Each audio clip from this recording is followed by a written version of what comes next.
नमस्कार, मैं रवीश कुमार। आपने कभी डिजिटल अरेस्ट का नाम सुना है? आप क्या करेंगे जब कोई ईडी, सीबीआई, इनकम टैक्स और पुलिस का अफसर बनकर आपको फोन करे और जेल भेजने के नाम पर डराने लग जाए? लोगों को इन विभागों से इतना डर लगता है कि इनके नाम से कोई बस फोन कर दे और उनके सर पर हथकड़ियों का भूत नाचने लग जाता है। इस डर के चक्कर में आप जीवन भर की पूंजी किसी ठग को पकड़ा देते हैं। आए दिन अखबारों में ऐसी खबरें छपती हैं। हर बार लगता है कि अब लोग ऐसी खबरों से जागरूक हो जाएंगे, अब कोई डिजिटल अरेस्ट के चक्कर में नहीं फंसेगा। लेकिन बार बार लोग ठगों के झांसे में आ जा रहे हैं। इंडियन मेडिकल एसोसिएशन के एक आह्वान पर देश भर के डॉक्टर हड़ताल पर चले गए। लेकिन इसी दौरान बिहार आईएमए के अध्यक्ष डॉक्टर अभय नारायण के साथ एक भयंकर ठगी हो गई। किसी ने सीबीआई का अफसर बनकर फोन किया और डॉक्टर साहब के होश उड़ गए, कांपने लग गए। बस इतना ही तो कहा कि आपके नाम से एक मोबाइल नंबर है और आपके नाम से एचडीएफसी बैंक मुंबई में खाता खोला गया है। उस खाते में मनी लॉन्ड्रिंग और अवैध पैसा जमा होता है। डॉक्टर साहब को यह सुनकर क्यों लगा कि उनके खाते में मनी लॉन्ड्रिंग का पैसा है? क्या उन्हें कमाई के सोर्स पर भरोसा नहीं? फिर क्यों डर गए? कई बार हनी ट्रैप भी इसी तरह के फ्रॉड का कारण बन जाता है। वीडियो कॉल आएगा, आपकी तस्वीर खींच ली जाएगी, फिर बाद में ब्लैकमेल किया जाएगा। इन सब का एक ही उपाय है कि आप किसी से ना डरें, बस इनकार कर दें। क्या इतना आसान हो गया है डराना हर किसी को? ईडी, सीबीआई की दहशत समाज में क्या घर घर में फैल गई है कि इनके नाम से कोई भी किसी को फोन कर दे रहा है और उसके होश उड़ जाते हैं। फोन करने वाले ने डॉक्टर अभय नारायण से कहा, अगर क्रिमिनल प्रोसीडिंग से आप बचना चाहते हैं तो आपके बैंक में जितना भी पैसा है उसे हमारे बैंक खाते में जमा कर दीजिए, नहीं तो वारंट ले आएंगे और गिरफ्तार कर लेंगे। डॉक्टर अभय नारायण राय इतना डर गए कि गिरफ्तारी से बचने के लिए अपने खाते से 4 करोड़ से अधिक रुपया उन खातों में ट्रांसफर कर दिया। एक बार में नहीं, अलग अलग दिन पर पैसा ट्रांसफर हुआ है। 6 दिन तक ठगों ने उनसे 123 बैंक खातों में पैसा ट्रांसफर करवाया है। 123 बैंक खाते। यहां हम लोग केवाईसी भरते भरते परेशान हैं और इसी देश में ठगों का गिरोह 123 खाते खोल लेता है। मजाक चल रहा है यह सब। आपका आधार कार्ड तो फोन नंबर, बैंक खाता, यहां तक कि आपकी स्कूटर और गाड़ी से भी लिंक है। अंगूठे के निशान लगाए बिना आप एक नया फोन नंबर नहीं ले सकते। और कोई ठग 123 बैंक अकाउंट कैसे बना लेता है?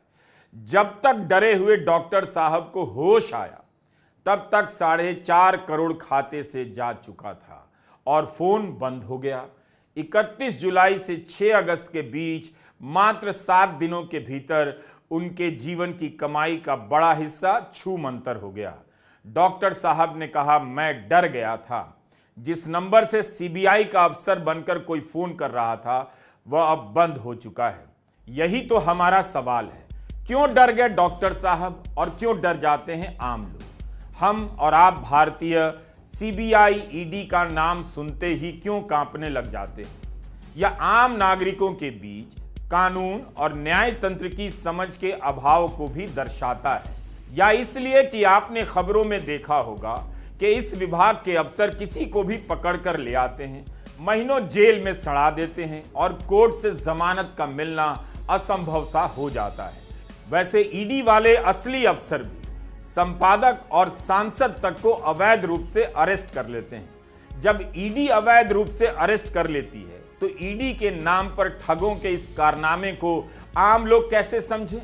इनके डर से सांसद पार्टी बदल लेते हैं तो आम आदमी अपने खाते से पैसा ट्रांसफर कर ही देगा। यह बहुत डरावना है कि ईडी, सीबीआई का डर इतना बैठ गया है कि इनके नाम से ठगों का गिरोह आम आदमी को फोन कर रहा है, ठग रहा है। सोचिए, मनी लॉन्ड्रिंग के नाम पर ठगी का एक नया अपराध भारत में फैल चुका है, जिसके चक्कर में लोग अपनी पूंजी गंवा रहे हैं। ऐसे भी कुछ फोन कॉल की रिकॉर्डिंग वायरल है जहां फ्रॉड पुलिस वाला परिवार का अपना बनकर कहता है, मैं छुड़वा दूंगा, बेटे की जिंदगी क्यों खराब होने दें, आप पैसे डाल दो, 2-4 लोगों को देना होगा, मैं बच्चे को छुड़ा लूंगा। लगता है हमारा समाज कई स्तर पर डरता जा रहा है, मरता जा रहा है। इस तरह के साइबर ठग समाज के इन अलग अलग डरों का लाभ उठाकर आपको लूट रहे हैं। राज्य की सत्ता न्याय के रास्ते पर चल रही है या उससे न्याय मिलेगा ही, ये विश्वास लोगों का कमजोर होता जा रहा है। इसलिए भी लोग ऐसे जालसाजों के झांसे में आ जाते हैं, क्योंकि कितनी बार तो खुद राज्य की कानून व्यवस्था ऐसे ही मनमाने तरीके से आपको उठाकर किसी फर्जी केस में फंसा देती है। सिस्टम ठगता है, तभी सिस्टम के नाम पर कोई और आपको ठग लेता है। ऐसा नहीं है कि साइबर अरेस्ट के जाल में वही लोग फंसते हैं जिनके पास काला धन है और उसके पकड़े जाने का डर उन्हें घेर लेता है। मेहनत और ईमानदारी से कमाने वाले भी झांसे में आ जाते हैं, लाखों रुपए की बचत इन ठगों के खाते में ट्रांसफर कर देते हैं। ठगी की इन खबरों को पढ़कर लगता है कि सारा देश ही ईडी, सीबीआई और इनकम टैक्स के भूत से डरा हुआ है। हंसी भी आती है। मतलब मनी लॉन्ड्रिंग, नशीली दवाओं की तस्करी का आरोप लगाकर कोई भी फोन करे, ठीक ठाक लोग कांपने लग जा रहे हैं। यह इसलिए होता है क्योंकि भारत में किसी को भी फर्जी तरीके से फंसा देना बहुत आसान है। यही हमारी कानून व्यवस्था का असली चेहरा है। आम नागरिक इस बात को जान गया है। जब भी उसे इस तरह का फोन आता है, उसे यही डर लगता है कि अब लंबी कानूनी लड़ाई में फंस जाएंगे, अदालत के चक्कर लगाते रह जाएंगे, वहां भी कोई ठगेगा ही, तो क्यों ना फोन करने वाले ठग के हवाले कुछ कर दिया जाए। यह जो फेक अरेस्ट है, साइबर अरेस्ट नाम की जो ठगी हो रही है, इसकी जड़ ठगों की दुनिया में नहीं है, बल्कि उस संवैधानिक कानूनी न्यायिक व्यवस्था में है जहां इंसाफ की लड़ाई दशकों चलती है और वह इससे भी भयावह है। होता क्या है कि आपको फोन कॉल आएगा या ईमेल आ जाएगा, उसमें लिखा होगा ईडी, सीबीआई, इनकम टैक्स का अफसर बोल रहा हूं, कहेगा कि आपके नाम से गिरफ्तारी का वारंट जारी हो चुका है या होने वाला है, अगर इससे बचना है तो इन खातों में पैसा ट्रांसफर कीजिए। लोग डरकर पैसा ट्रांसफर कर देते हैं। इसी को डिजिटल अरेस्ट कहते हैं। यहां पर स्कैमर आमतौर पर पीड़ित को या शिकार को फोन करता है और उसे सूचित करता है कि उन्होंने अवैध सामान, ड्रग्स, नकली पासपोर्ट या कोई अन्य प्रतिबंधित पार्सल भेजा है। कभी कभी यह भी कहता है कि पीड़ित का रिश्तेदार, दोस्त किसी अपराध, दुर्घटना में शामिल था और उनकी हिरासत में है। केस में समझौता करने के लिए पैसे की मांग की जाती है। कभी कभी बिना सोचे समझे बदहवासी में शिकार या पीड़ित डिजिटल गिरफ्तारी के लिए वीडियो कॉल पर आ जाता है तुरंत, और स्कैमर की मांग पूरी होने तक वीडियो कॉन्फ्रेंसिंग के सामने से हटता भी नहीं, इतना डर जाता है। स्कैमर अक्सर पुलिस स्टेशनों और सरकारी कार्यालयों की तर्ज पर बने स्टूडियो का इस्तेमाल करता है और वर्दी पहन लेता है। इंडियन एक्सप्रेस की एक रिपोर्ट में बताया गया है कि इन ठगों के पास बाकायदा स्टूडियो होता है। यहां ये ईडी, सीबीआई का अफसर बनकर बैठ जाता है और किसी को फोन कर वीडियो कॉल पर बुलाता है। वह बेचारा नशे की तस्करी, मनी लॉन्ड्रिंग का नाम सुनते ही वीडियो कॉल पर आ जाता है। सामने एक अफसर सा बैठा होता है वर्दी में। फिर शुरू होता है खेल। पहले फंसाने और फिर बचाने के नाम पर पैसा मांगा जाता है। कुछ मामलों में तो शिकार को डिजिटल रूप से गिरफ्तार कर लिया जाता है। कहा जाता है कि जब तक मांगे पूरी नहीं हो जाती हैं, आप वीडियो कॉल या स्काइप कॉल से हट नहीं सकते और लोग बैठे रह जाते हैं, इतना डरते हैं। यही डिजिटल अरेस्ट है। यह फ्रॉड है। कानून में डिजिटल अरेस्ट का कोई प्रावधान नहीं है। सवाल ठगों के नेटवर्क का है। आखिर इन्हें इतनी सटीक जानकारी कैसे मिलती है कि फलाने के पास पैसा है, फलाने के पास इस तरह का पैसा है या इफरात पैसा है? यह कहां से पता चलता होगा?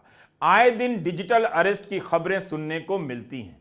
केंद्र सरकार ने माइक्रोसॉफ्ट से मिलकर ब्लैकमेल, ऑनलाइन धमकी में इस्तेमाल 1000 से अधिक स्काइप आईडी को ब्लॉक कराया है। लेकिन यह किस्सा खत्म नहीं हो रहा। हर अखबार में पन्ना भर भर कर खबरें हैं, विश्लेषण है, साइबर अरेस्ट क्या होता है, कैसे लोगों को ठगा जाता है, कैसे लोगों को बचना चाहिए, इसके बाद भी ठगी बंद नहीं होती। उसी अखबार में अगले दिन साइबर अरेस्ट और ठगी की खबरें छपी होती हैं। इसी जुलाई की बात है, एक फ्रॉड ने सीबीआई के हवाले से फोन किया और चंडीगढ़ में एक महिला को डिजिटल अरेस्ट कर लिया। उन्हें इतना डराया कि वे 72 घंटे तक वीडियो कॉल पर रहीं। उनके खाते से 85 लाख रुपया ट्रांसफर करा लिया। यह खबर भी अगस्त महीने की है, इसी साल की। साइबर ठगों से मनी लॉन्ड्रिंग का भय दिखाकर आगरा के वरिष्ठ वकील को 48 घंटे तक डिजिटल अरेस्ट में रखा। वकील साहब लेकिन समझदार निकले, उन्होंने पैसा ट्रांसफर नहीं किया। तो उन्होंने उस लाइन को कनेक्ट कर दिया Sunil Kumar Gautam IPS, Nehru police station, Delhi, और उनसे बात कराई। उन्होंने कहा कि आप जो है आपने अपना आधार कार्ड दिया है। मैंने कहा नहीं। तो उन्होंने कहा अपना आधार कार्ड भेजो, मैं उसको कंपेयर करूंगा। मैंने उनको आधार कार्ड अपने उसी व्हाट्सएप पे भेज दिया। तो आधार कार्ड पहुंचने के बाद उन्होंने उसको कहा कि ये तो आपके खिलाफ एक Sanjeev Kumar money laundering matter में आप इन्वॉल्व हैं और आपके पर 68 लाख रुपए आपके अकाउंट में एचडीएफसी बैंक में ट्रांसफर हुए हैं। मैंने कहा मेरा तो कोई एचडीएफसी बैंक में अकाउंट नहीं है, ना कोई मनी ट्रांसफर हुआ है। तो बोले ये मैटर सीबीआई के अंडर इन्वेस्टिगेशन है और वो आपको इंटरोगेट करेंगे, वो बताएंगे। उन्होंने वो लाइन कनेक्ट कर दी सीबीआई ऑफिस में और वहाँ डीसीपी से कहा कि आप इनको अरेस्ट करके लाइएगा। आप इनको अरेस्ट करके क्यों नहीं लाए हैं? कि बिना अरेस्ट हुए थोड़ी सी बात बताएंगे।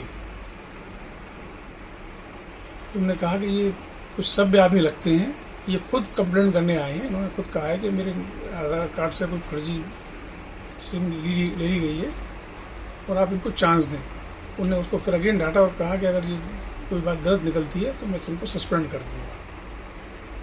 फिर उसने वही कहा कि नहीं ये कुछ जेन्युइन लगते हैं, कोई चांस दें। तो उसने फिर वो line so called investigation officer CBI पे कनेक्ट कर दी और उसने सब कुछ थ्रेट दे डाली और कहा कि आपने मनी लॉन्ड्रिंग का आप इन्वॉल्व हैं और आपके अकाउंट में 68 लाख रुपए आए हैं। मैंने मना किया तो बोले कि आप अपना अकाउंट चेक कीजिए और अकाउंट डिटेल हमें दीजिए। मैंने अकाउंट डिटेल उनको दे दी। तो बोले इसको हम चेक कराते हैं और इसकी स्क्रूटनी होगी, ऑडिट स्क्रूटनी होगी, करा लीजिए। उसके बाद बोले कि आपको 24 घंटे तक ऑब्जर्वेशन में रखा जाएगा।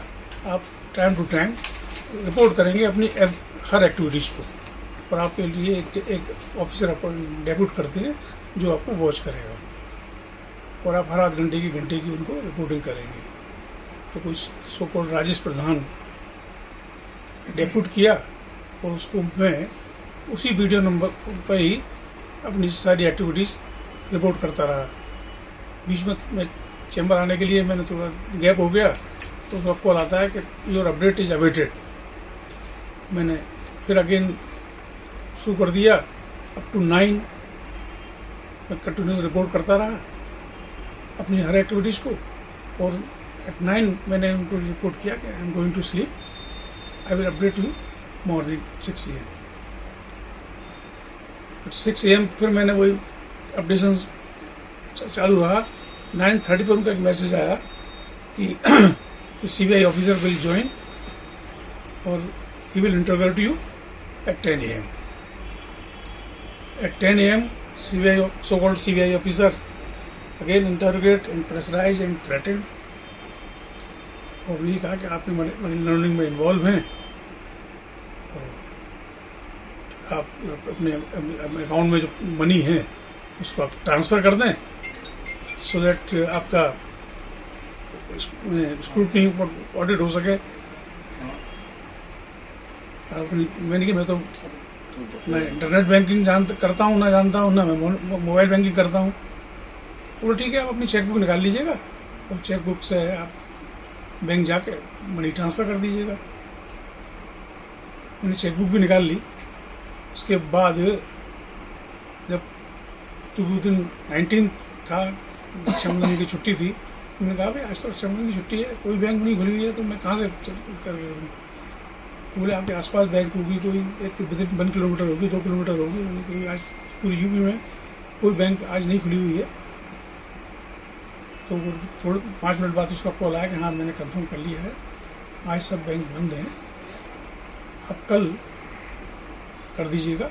नरेश सक्सेना मशहूर कवि हैं, इनके पीछे भी साइबर फ्रॉड वाले लग गए। नरेश जी ने लिखा है फेसबुक पर कि उन्होंने 1 घंटे तक कविताएं सुनाई मगर पैसा नहीं दिया, बांसुरी तक सुना दी।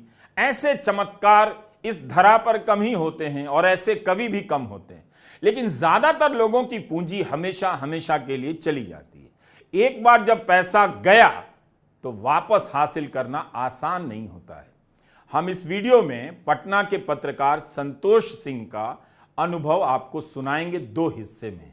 पता चलेगा कि उनके साथ जो फ्रॉड हुआ और पैसा वापस लेने के लिए उन्हें कितने पापड़ बेलने पड़े हैं। पुलिस की टीम के साथ, मतलब पुलिस इन्वेस्टिगेट नहीं कर रही थी, पुलिस जांच नहीं कर रही थी, पुलिस मेरे साथ चल रही थी। मैं खुद उन तमाम डाटाबेस को, ये अलग बात है कि इसमें जो मेरे अपने नेटवर्क थे, उस नेटवर्क के सहारे कई जिले के एसपी ने हमें डाटा उपलब्ध कराने में मदद किया, जो सामान्य तौर पर उपलब्ध नहीं हो सकता है। डाटा हमें उपलब्ध हुआ, मेरा सारा अकाउंट का डिटेल्स, कई बैंक कर्मी इसमें का सहयोग रहा कि जिस नंबर में मेरा पैसा ट्रांसफर हुआ सारे नंबर का डिटेल्स वो देते रहे, उसका KYC हुआ है कि नहीं, सब कुछ डिटेल्स देता रहा। सबसे बड़ी बात है कि ये खेल इस देश में बंद कभी नहीं होगा, क्योंकि जो सरकार की पॉलिसी है ना, ये जो गरीबों को खाता खोलने की जो पॉलिसी है, सबसे बड़ी समस्या वही है। क्योंकि ये जितने खाता है इसमें आप अनलिमिटेड जमा कर सकते हैं। अरे भाई, 0 बैलेंस पर खाता खुल रहा है, गरीब लोग खाता कर, उसमें अनलिमिटेड जमा और निकासी का अधिकार उसको क्यों होगा? आप उसको लिमिट करिए, और लिमिट कीजिए, तब और लिमिट कीजिए कि जब तक इसका KYC नहीं हो जाएगा तब तक ये 5,000 7,000 से ज्यादा पैसा न जमा कर सकती है न निकाल सकती है। एक ब्लॉक लग जाए। मेरा अनुभव रहा कि देखिए, मेरा जो खाता से पैसा निकला, 3 खाता में अलग अलग गया, और उसके बाद सबसे पहले कलकत्ता के बाद तो समझिए कि 200 अकाउंट में मेरा पैसा ट्रांसफर हुआ। मतलब वो मेरा पैसा इसलिए मान रहा था मैं कि जहां से निकला उस अकाउंट में गया, उस अकाउंट से फिर उतना ही राशि गया। उसी दौरान मुझे दिल्ली का एक अकाउंट नंबर पकड़ में आया, जिसके अकाउंट में करोड़ों रुपयों का ट्रांजैक्शन था। वो ट्रांजैक्शन हमें लगा कि मेरा सारा पैसा उसी अकाउंट में गया है, और मैं इसको लॉजिकली प्रूफ कर दिया कि ये जो देखिए मेरा पैसा आया है और उस पैसा का इस फ्रॉड वाले अकाउंट से क्या रिश्ता है, देख लीजिए पैसे ट्रांसफर कैसे हुए। दिल्ली की एक बड़ी कंपनी है, बड़ा कंपनी, उसके दफ्तर में पहुंचे हम, अपने जिस थाने में केस किए थे उस थाने की पुलिस के साथ पहुंचे हम उस दफ्तर में। दिल्ली पुलिस के सीनियर अधिकारियों का भी सहयोग था, लेकिन जिस थाने क्षेत्र में घटना, वो ऑफिस मौजूद था, वो ऑफिस वाले वहां जाने से कतरा रहे थे, क्योंकि वो गुजरात के रहने वाले थे। उनका रिश्ता, उनके मैनेजिंग डायरेक्टर में कई लोग गुजरात के भी थे। और पता चला, वहां गए तो सारा डॉक्यूमेंट्स वो देते चला गया कि देख लीजिए इसमें हम तो कहीं है ही नहीं, हमारे यहाँ ट्रांजैक्शन होता रहता है, जाता रहता है। दिल्ली पुलिस की टीम भी और हमारे साथ जो पुलिस गई थी वो भी थोड़ा घबराने लगा कि भाई संतोष जी कैसे पकड़े। लेकिन हम जिन बात को लेकर पकड़े हुए थे ना, उसी बात पे आके हमने कहा कि ये कैसे आपने कर दिया। तो इतना सब आसान नहीं है। संतोष सिंह की पूरी पूंजी चली गई। अपने पैसे को हासिल करने के लिए दिल्ली तक आ गए। क्राइम रिपोर्टिंग का उनका अनुभव काम आया तो पैसा हासिल कर पाए, लेकिन हर किसी के बस की बात नहीं है। उन्हें भी आए दिन लोग फोन करते हैं, उनके साथ साइबर फ्रॉड हो गया, लेकिन मदद नहीं कर पाते हैं। आम लोग काफी डर जाते हैं। डिजिटल अरेस्ट में लोग कई घंटे तक नकली पुलिस या ईडी के अफसर के सामने बैठे रहते हैं। यह हमारे समाज का हाल हो गया है। नोएडा के एक आईटी इंजीनियर से 4.25 लाख रुपया ठग लिया। उन्हें भी स्काइप कॉल पर 7 घंटे से ज्यादा पूछताछ के लिए गिरफ्तार कर लिया। पुलिस बनकर ठगों ने यकीन दिला दिया कि उनके नाम से एक पैकेज पकड़ा गया है जिसमें ड्रग्स था, अब अगर बचना है तो पैसे देने होंगे।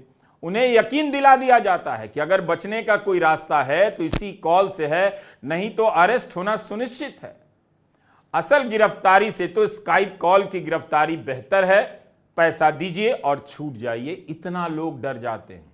गुड़गांव की एक आईटी इंजीनियर से एक नकली पुलिस अफसर ने 2 घंटे से ज्यादा देर तक स्काइप पर पूछताछ की और उसे एक बैंक खाते में 7 लाख रुपए ट्रांसफर करने को कहा। पुलिस अफसर के भेष में इस ठग ने दावा किया कि इस महिला इंजीनियर के नाम से एक कोरियर को कस्टम विभाग ने पकड़ लिया है। इस ठग ने महिला को उनका आधार नंबर भी बताया और कहा कि यह आधार नंबर अन्य कई अवैध गतिविधियों में इस्तेमाल हुआ है, बस उनकी हालत खराब हो गई। हम यह सब इसलिए बता रहे हैं कि आपको जब भी ऐसा फोन आए डरा मत कीजिए, किसी को ओटीपी नंबर मत दीजिए। ओटीपी स्कैम तो मलेरिया की तरह फैल गया है। इसी साल जनवरी महीने में द इंडियन एक्सप्रेस में एक रिपोर्ट छपी है कि दिल्ली पुलिस में हर रोज 200 से ज्यादा मामले साइबर फ्रॉड के दर्ज होते हैं। दिल्ली पुलिस की special commissioner crime Shalini Singh का एक वीडियो है जिसमें वे बताती हैं कि डिजिटल अरेस्ट जैसा कुछ भी नहीं होता है।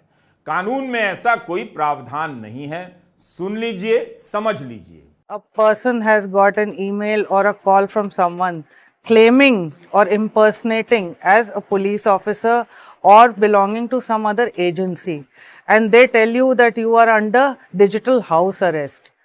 Now there is no such provision to put anyone under digital house arrest.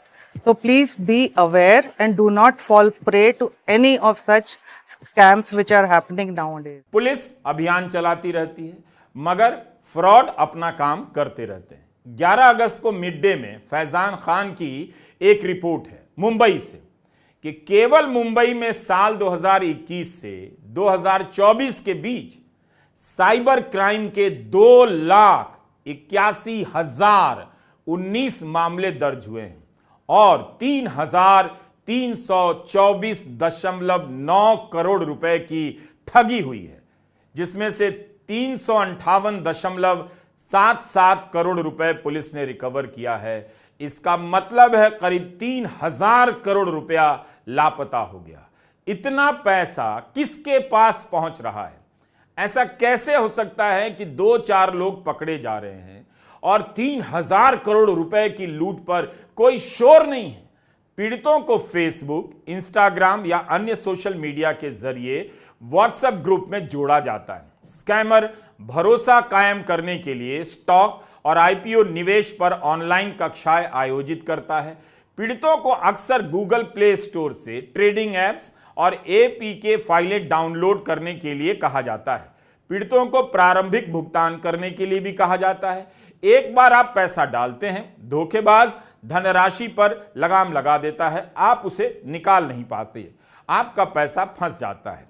ऐसे कई मामले मिल जाएंगे जहां पर स्टॉक मार्केट में निवेश के नाम पर किसी ने 4.5 करोड़ रुपए गंवा दिए, किसी ने 3 करोड़ तो किसी ने 23 लाख। 7 अगस्त को मिड डे में छपे इस रिपोर्ट के अनुसार साइबर धोखाधड़ी के मामले 2022 में 32 करोड़ रुपए से 23 गुना बढ़कर इस वर्ष 753 करोड़ रुपए हो गए हैं।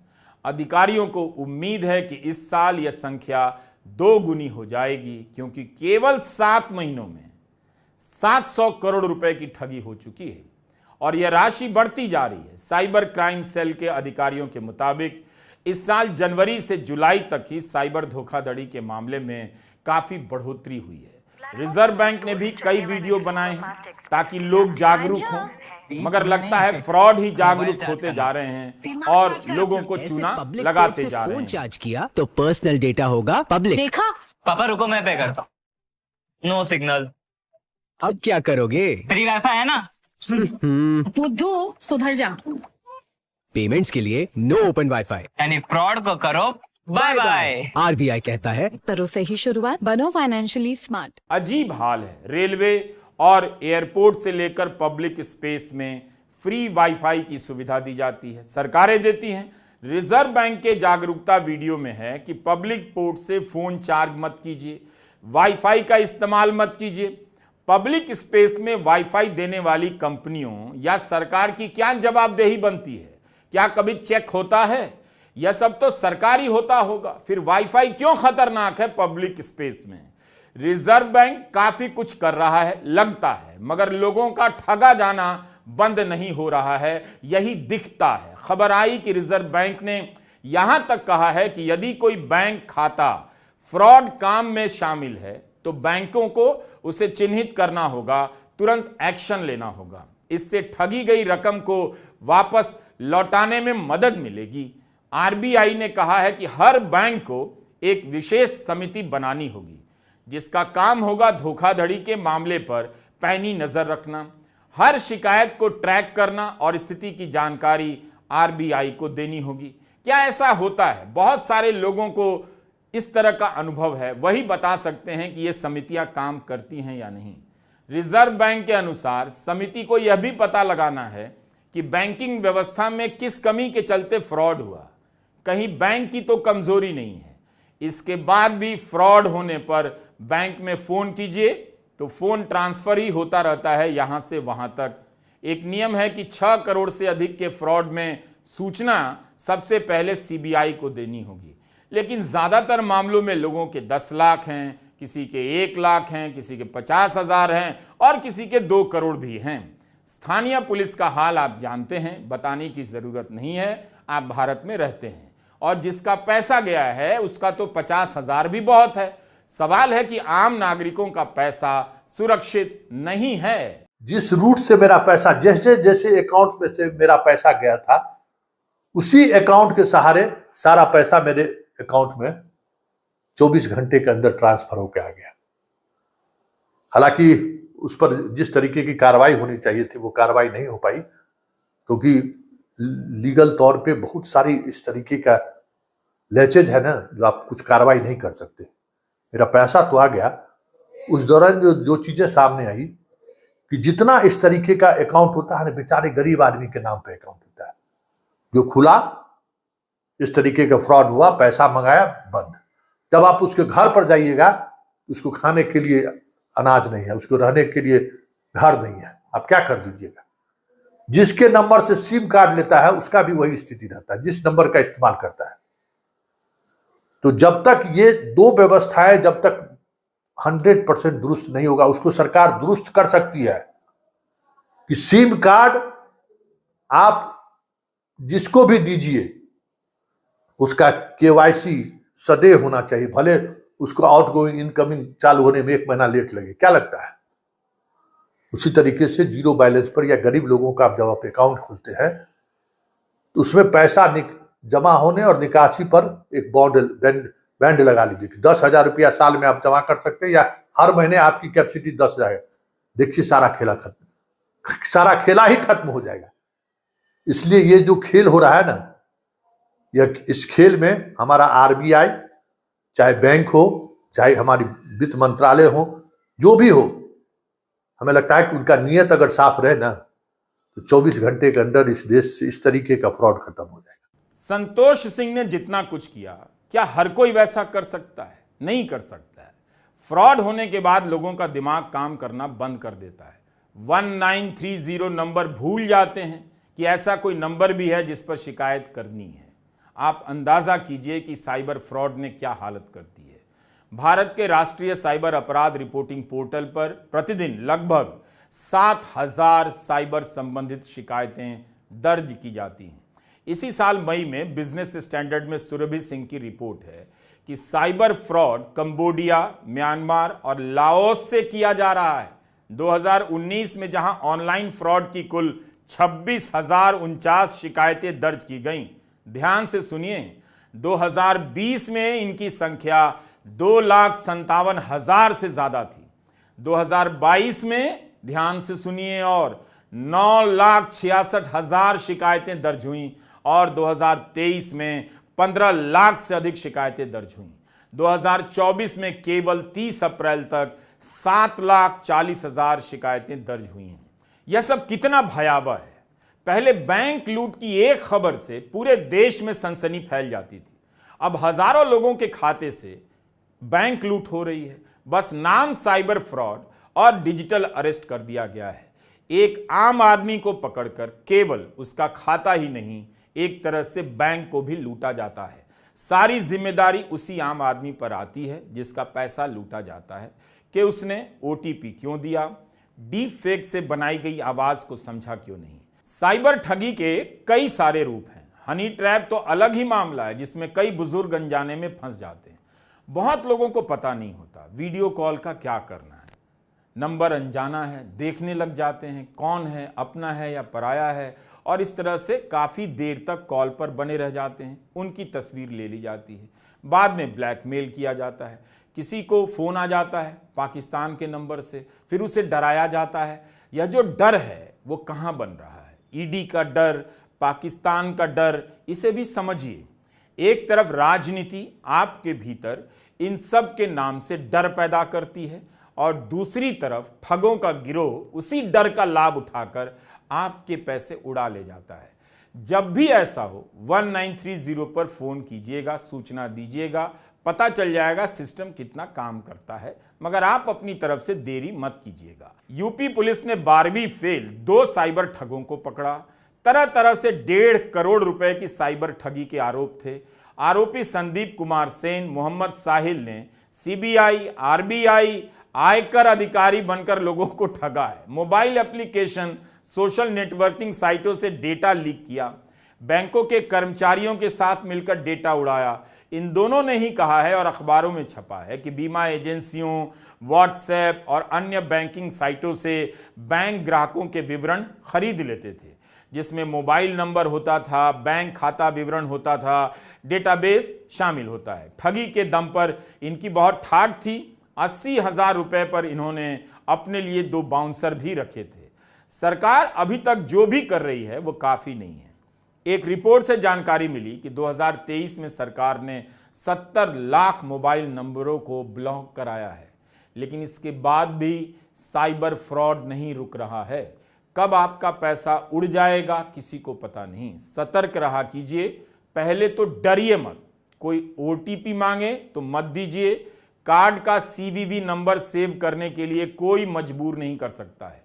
इसकी जिम्मेदारी कंपनियों पर होनी चाहिए कायदे से कि अगर वो किसी के क्रेडिट कार्ड का सीवीवी नंबर अपनी वेबसाइट पर सेव करती हैं तो करोड़ों का जुर्माना लगेगा। क्या ऐसा होगा? आम लोगों को तो समझ में नहीं आता, वे सीवीवी नंबर डाल देते हैं और सेव हो जाता है। कई लोग हमसे संपर्क करते हैं कि उनका पैसा किसी ने ठग लिया, फ्रॉड हुआ। हम कुछ समझ नहीं पाते कि इनकी मदद कैसे करें। बेहतर है आप सिस्टम के स्तर पर जो हो रहा है उसे समझिए, उसी सिस्टम को झकझोरिए। थोड़ा हिंदू मुस्लिम टाइप के मुद्दों से, नौटंकी के मुद्दों से अपने आप को अलग कीजिए, असली मुद्दों पर चले आइए। नमस्कार, मैं रवीश कुमार।